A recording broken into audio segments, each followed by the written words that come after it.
माननीय सदस्य श्री श्रीकांत शिंदे जी। श्रीकांत शिंदे जी। सभापति महोदय कि आपने मुझे इस बहुत ही महत्वपूर्ण बिल पर बोलने का अवसर दिया। मैं मेरे पार्टी शिवसेना और हमारे नेता एकनाथ शिंदे जी की तरफ से इस बिल का पूरी तरीके से समर्थन करता हूं और आज एक ऐतिहासिक दिन है। अरे बैठिए बैठिए, अरे हो गया। अरविंद सावंत जी बैठिए। आप please address to this chair please. आज सबसे बड़ा महत्वपूर्ण दिन है, उस पर भी आऊंगा। महत्वपूर्ण दिन है कि पहले 370, फिर ट्रिपल तलाक और आज सीए और आज गरीब मुस्लिम भाइयों के उद्धार के लिए ये वक्त का बिल इस सदन में लाया गया है। आज यहां पर कुछ साथी, अरे पुराने नहीं अभी भी हो सकते हो, उनको तो पहला प्रश्न मुझे पूछना है कि आज हरी जैकेट जो है बुधवार के लिए पहनी है या आज वक्त के लिए खास करके अरविंद सावंत जी ड्रेसअप करके आए थे। यहां पर मुझे उनका भाषण सुनते वक्त बहुत वेदना हुई, बहुत ही शॉकिंग था कि अरे वक्त पे ही बोल रहा हूं बाबा। इधर देखिए, इधर इधर सामने। मुझे इनसे आपसे बात कर रहा हूं सर, सामने देखिए। इनसे मुझे यूबीटी वालों से प्रश्न पूछना है। अपनी अंतरात्मा से इनको प्रश्न पूछना चाहिए कि बाला साहब आज होते तो ये क्या आज ये भाषण कर पाते यहां पर? आज इस सदन में एक बात साफ हो गई, ये यूबीटी वाले किसकी विचारधारा को मान रहे हैं और ये बिल का विरोध कर रहे हैं।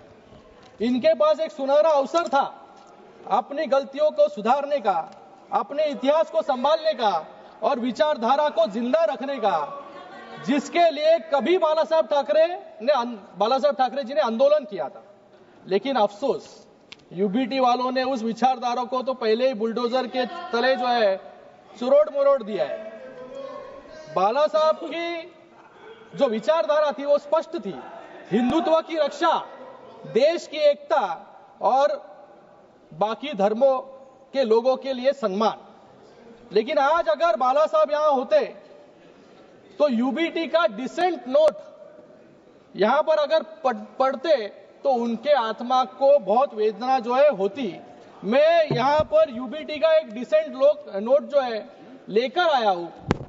इन्होंने यहां पर कहा है कि नॉन मुस्लिम मेंबर वक्फ बोर्ड में नहीं होने चाहिए और उसके ऊपर वो वकालत वहां पर कर रहे थे कि जो बाला साहब हमेशा हिंदुत्व के लिए लड़ रहे थे।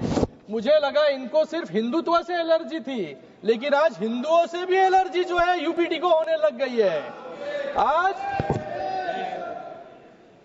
और एक डिसेंट नोट में उन्होंने पॉइंट कहा, protect and preserve the properties which are personal properties dedicated by various rulers, nawabs and zamindars.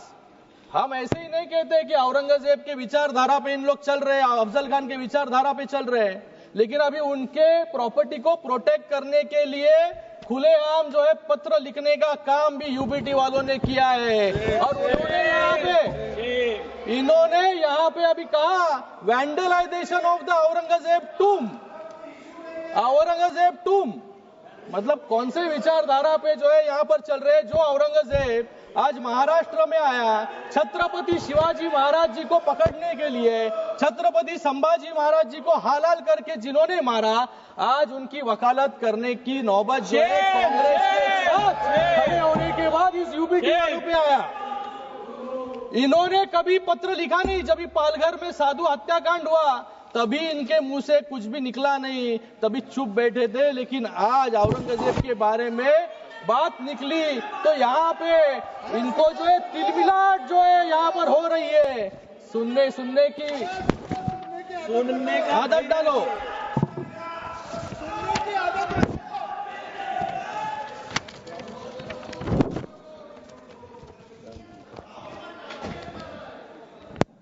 मैं यहाँ पर इन्होंने और कहा है यहाँ पर 370 कलम हटाने के बाद कश्मीर में क्या हुआ? बाला साहब ठाकरे जी जब भी थे तभी उन्होंने कहा कि मुझे एक दिन अगर प्रधानमंत्री बनाएंगे तो सबसे पहले मैं 370 कलम को हटाऊंगा। आज वो 370 कलम को यहाँ पर क्यों हटाया, ऐसा प्रश्न पूछने का काम यहाँ पर कर रहे हैं। और उसी के साथ में राम मंदिर के बारे में भी कहा इन्होंने कि जो सपना बाला साहब ने देखा था राम मंदिर का, कि राम मंदिर बनाने के बाद क्या हुआ, ये भी प्रश्न पूछने की नौबत जो है आज यूबीटी पे आ गई है। मुझे लगता है कि आज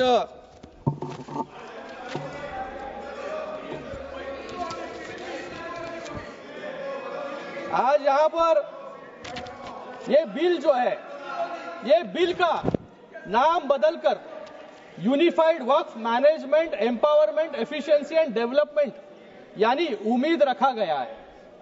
यह उम्मीद सिर्फ एक शब्द नहीं, यह इस कानून का सार है, इस कानून का आधार है, क्योंकि यह उम्मीद देता है उन सभी गरीब मुस्लिम समुदाय के लोगों को जिनका अधिकार वक्फ के आड़ में छीन लिया गया और उसको भ्रष्टाचार और लूट का साधन बना दिया गया। मैं विपक्ष के मित्रों का दर्द समझ सकता हूं, क्योंकि जब भी देश को उनसे उम्मीद दिखी तब उन्होंने देश को और मुस्लिम समुदाय को निराशा देने का काम किया। जिस समुदाय ने आंख बंद करके इनको वोट दिया, लेकिन उनको सिर्फ वोट बैंक बनाकर छोड़ देने का काम जो है इस कांग्रेस वालों ने, विपक्ष वालों ने किया। ये यहाँ पर हमेशा सब एक लोकसभा के वक्त भी लोगों में भ्रम फैलाने का काम इन्होंने किया, संविधान खतरे में, संविधान खतरे में। आज भी लोगों में भ्रम फैलाने का काम कर रहे हैं कि वक्फ की जमीनें जो है सरकार ले लेगी। लेकिन आज यहां पर वक्फ बाय यूजर, यहां पर एक अमेंडमेंट लाया गया कि जो ये बिल आने के बाद इसके पहले के सभी वक्फ जो अनडिस्प्यूटेड प्रॉपर्टीज है वो वक्फ पे रहेंगे। तो यहां पर कोई सवाल उठता नहीं है कि सरकारें उस वक्फ की जमीन को लेने की कोशिश कोई कर रहे हैं, लेकिन सिर्फ लोगों में भ्रम फैलाने का काम कुछ लोग यहां पर कर रहे हैं। मैं इन लोगों को याद दिलाना चाहूंगा, जब शाहबानो ने इस कांग्रेस से न्याय मांगने की उम्मीद की, कोर्ट ने शाहबानो को न्याय देने का काम किया, लेकिन इस सदन में ही इस कांग्रेस ने उनसे न्याय जो शाहबानो जी मांग रहे थे वो छीनने का काम इन्होंने ही किया। जब जम्मू कश्मीर की जनता ने आर्टिकल 370 हटाने की मांग की, तभी सिर्फ मुखदर्शक बनते ये कांग्रेस वाले रह गए, आतंकवाद को बढ़ते हुए देखते। जब 2006 में मुस्लिम समुदाय के उत्थान के लिए जब सच्चर कमेटी रिपोर्ट लाई गई, 8 साल तक उस कमेटी के रिपोर्ट को इंप्लीमेंट इन्होंने नहीं किया। जब मुस्लिम महिलाओं ने ट्रिपल तलाक से हो रही उत्पीड़न को रोकने के लिए इनसे गुहार लगाई, तब भी ये वोट गिनती में रह गए। और आज नरेंद्र मोदी जी के एनडीए सरकार में 370 भी हटाया, महिलाओं के आंसू पोंछने का भी काम किया। और आज ये बहुत ही ऐतिहासिक पूर्ण बिल लाकर आज मुस्लिम समाज के लोगों को भी, सर अभी तो शुरू किया है मैंने, I am the only speaker, मुस्लिम समाज के लोगों को न्याय देने का काम भी यहां पर किया है। यह अपीसमेंट नहीं बल्कि अपलिफ्टमेंट की दिशा में उठाया गया एक बड़ा कदम है। यह वोट के लिए नहीं, वतन के लिए काम होता है। ये विधेयक किसी के साथ धोखा नहीं बल्कि हर वर्ग के साथ न्याय का माध्यम है। यह विधेयक मजहब की दीवार नहीं, विकास का द्वार बनाता है। और शायद इसलिए विपक्ष के साथी इतना जोर लगा रहे हैं कि इसको रोकने के लिए। मुझे इनसे पूछना है कि इन वक्फ की जमीनें जो लाखों एकड़ में है, 36 लाख एकड़ जमीन है, एक भी उदाहरण इनको देने के लिए मैं एक चैलेंज करता हूं कि जहां पर अच्छे स्कूल बने, अस्पताल बने हैं या स्किल सेंटर बने हैं या कॉलेजेस बने हैं, जिससे मुस्लिम बहनों को या स्टूडेंट्स को वहां पर मार्गदर्शन मिला हो या नौकरी मिली हो, ये एक भी उदाहरण नहीं है। गए 5 सालों में वक्फ की जमीनें बढ़ती गई, डबल हो गई, लेकिन इनकम जो है कम होते गया। जैसे किरण रिजिजू ने यहां पर कहा कि सिर्फ इतने सालों में 163 करोड़ 163 करोड़ रुपए रेवेन्यू, इतने लाखों एकड़ जमीन से। मतलब भ्रष्टाचार जो है इन जमीनों पर इतने सालों तक चलते आ रहा था, वो भ्रष्टाचार कंट्रोल करने के लिए, ट्रांसपेरेंसी लाने के लिए आज ये बिल आया है, तो इनके पेट में जो है दर्द यहां पर हो रहा है. हसताय काय तुमच्यावरती लोक हसणार आता.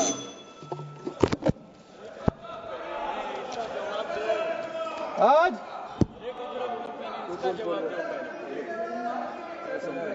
मैं यहां पर कुछ उदाहरण देना चाहूंगा. यहां पर इंडिया अलायंस के सभी साथी इसका विरोध कर रहे हैं, लेकिन आज इंडिया अलायंस का एक भी मुख्यमंत्री नहीं होगा जिन्होंने अपने कार्यकाल में वक्फ बोर्ड के भ्रष्टाचार पर इंक्वायरी नहीं की हो. हमेशा ये अनकॉन्स्टिट्यूशनल वाक्य जो है यहां पर बोलते रहते हैं.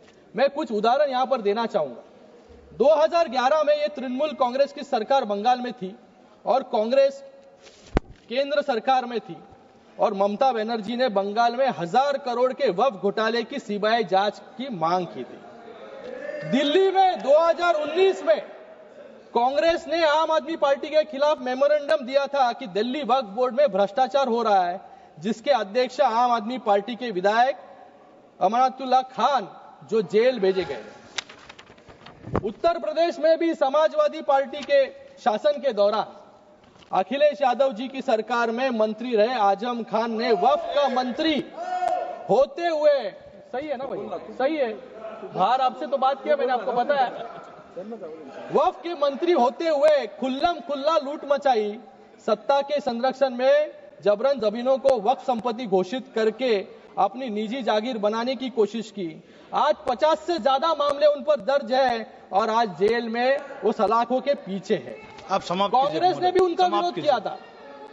ऐसा ही एक और उदाहरण सामने आया है दिल्ली में, जब कांग्रेस सरकार ने रातों रात 123 कीमती और प्राइम लोकेशन पर स्थित संपत्तियों को दिल्ली वक्फ बोर्ड को सौंप दिया इलेक्शन के पहले. और तेलंगाना में भी ऐसा ही उदाहरण है कि जहां पर तेलंगाना के चीफ मिनिस्टर ने यहां पर कहा सबसे पहला मैंने विरोध किया, लेकिन आज इसी तेलंगाना में सबसे ज्यादा लिटिगेशन है. 77,000 करोड़ से ज्यादा जमीन, 77,000 एकड़ से ज्यादा जमीन वक्फ के पास है, लेकिन सिर्फ 22,000 एकड़ जमीन विवाद मुक्त है. बाकी 55,000 जमीन जो है विवाद उसके ऊपर है, क्योंकि उन जमीनों पर गवर्नमेंट सरकारी संपत्तियां हैं और गवर्नमेंट के वास्तु जो है वहां पर बने हैं. केरल में भी ऐसे ही उदाहरण है. तो मुझे लगता है कि ये जो विपक्ष इसका घड़ी घड़ी विरोध कर रही है, ये विरोध जो है, ये विरोध सिर्फ अपने पाप छुपाने के लिए यहां पर कर रहे हैं, क्योंकि पूरे पाप अब उजाले में आ जाएंगे. उन्हें डर है कि वक्फ के नाम पर की गई लूट, अवैध कब्जे और राजनीतिक सौदेबाजी अब दस्तावेजों में दर्ज हो जाएगी और जनता की अदालत में उनकी पोल खुल जाएगी. इसलिए पूरे जोरों शोरों से जो है विरोध करने का काम यहाँ पर कर रहे हैं. सर समाप्त कीजिए महोदय. और भी बहुत यहाँ पर उदाहरण है सर. यहाँ पर कुछ लोगों का मैं भाषण सुन रहा था सर. यहाँ पर गौरव गोगोई जी कह रहे थे कि ये लोग रिफॉर्म ला रहे हैं, बिल से समस्या बढ़ेगी. मैं कहता हूं यहां पर बिल से जरूर समस्या बढ़ेगी, लेकिन किसकी बढ़ेगी? जिन्होंने यहां पर लूट मचाया और भ्रष्टाचार किया, उनके लिए जो है यहां पर बिल से दिक्कतें जो है बढ़ने वाली है. यहां पर इन्होंने कुछ कहा कि अंग्रेजों के लिए मर्सी पिटीशन लिखा था. मैं यहां पर यूबीटी वालों से पूछना चाहूंगा कि बाजू में बैठ के जिन्होंने सावरकर जी को गाली देने का काम किया, उनके ऊपर प्रश्न पूछने का हिम्मत इन पे नहीं है. लेकिन ये भूल गए अफजल गुरु के लिए किसने पिटीशन दायर की थी, किसने जो है अफजल गुरु को. समाप्त कीजिए आप प्लीज कंक्लूड. मैं यहां पर